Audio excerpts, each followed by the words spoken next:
30 giugno 1885. La posa della prima pietra del museo. L'intensa attività archeologica sul campo, a partire dall'eccezionale scoperta del sepolcreto dei Militi,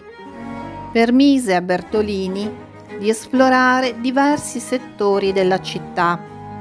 individuando il foro, il teatro,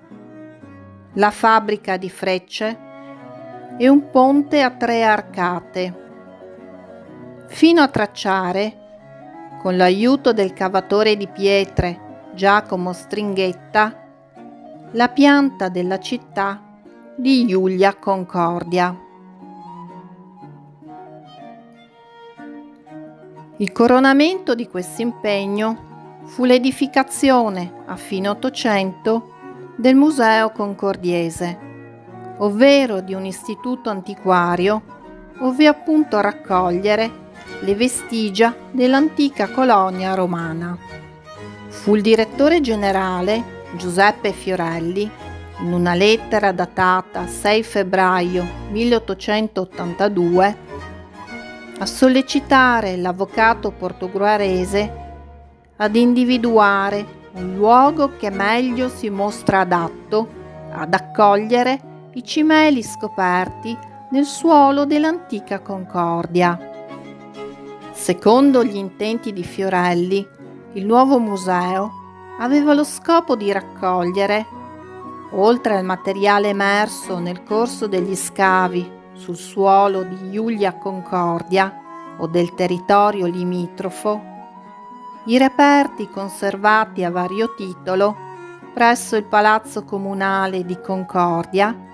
e presso il Seminario Vescovile di Portogruaro, nonché quelli della collezione Muschietti. Tale raccolta, che andò poi a costituire il nucleo principale della collezione storica del museo, apparteneva ad una delle notabili famiglie portogruaresi,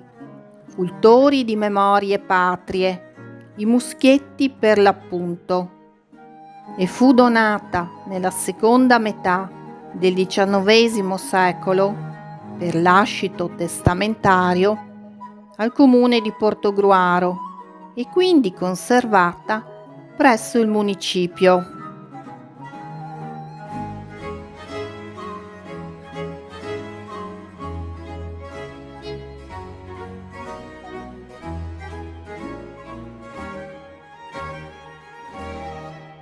Con questo obiettivo, il Ministero auspicava infatti di formare un gruppo monumentale di somma importanza e che si farà l'utile degli studi ed il decoro dei due paesi, così legati tra loro per l'origine e le vicende, assai meglio che facendo tante piccole raccolte, l'una accanto all'altra, e tutte di oggetti che appartengono al medesimo luogo. Le parole di Fiorelli,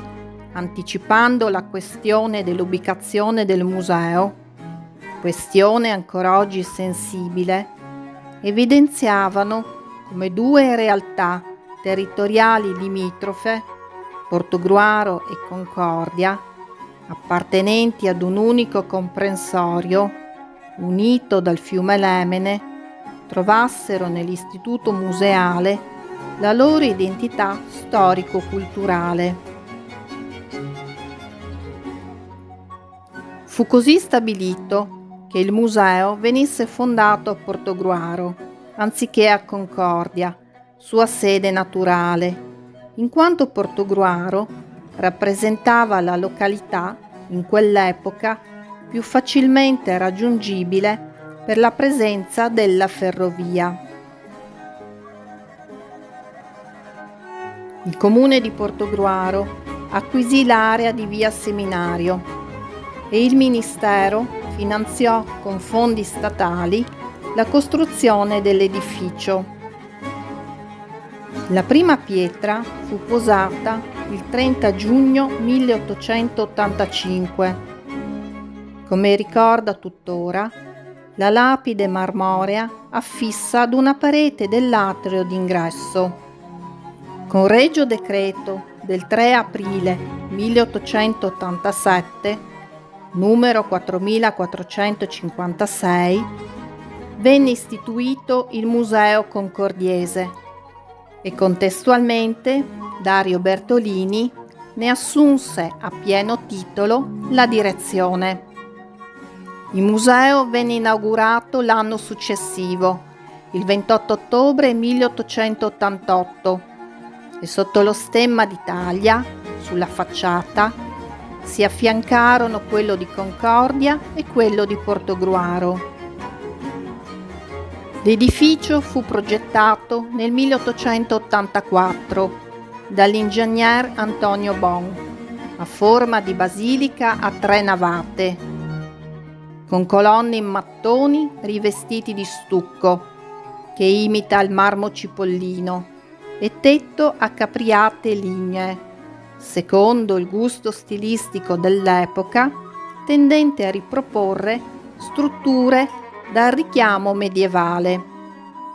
Tale assetto, evocativo della prima cristianità di Concordia, era anche funzionale ad una migliore esposizione tra le colonne delle navate dei marmi letterati ed artistici che andarono a comporre la primavera collezione del museo. Ancora oggi, a testimonianza di un'epoca e della sua cultura, il museo conserva inalterato l'allestimento storico tardo ottocentesco del grande salone al piano terreno, nel quale sono collocati i reperti lapidei, con le basi onorarie d'epoca romana allineate lungo la parete di sinistra e le epigrafi inserite a varia altezza nella struttura muraria. I frammenti architettonici dall'area urbana, i monumenti funerari ed i sarcofagi collocati tra gli intercolumni o nelle navate. Una simile articolazione dello spazio, pur suggestiva e affascinante, non ha consentito nel tempo modifiche o ampliamenti, sia nella struttura sia nell'organizzazione della collezione, rendendo così l'edificio una sorta di museo di se stesso. Sebbene i resti di Concordia giacessero alla periferia del regno, lo scavo sistematico del sepolcreto e l'istituzione di un museo, dove i reperti raccolti trovavano adeguata collocazione, furono dunque tra le prime realizzazioni della nuova politica di tutela e protezione del patrimonio storico-artistico. Il Museo Nazionale Concordiese è infatti il primo istituto antiquario post-unitario nel Veneto, preceduto a livello nazionale dal Museo Pigorini e seguito, seppur di poco, dal Museo Nazionale Romano.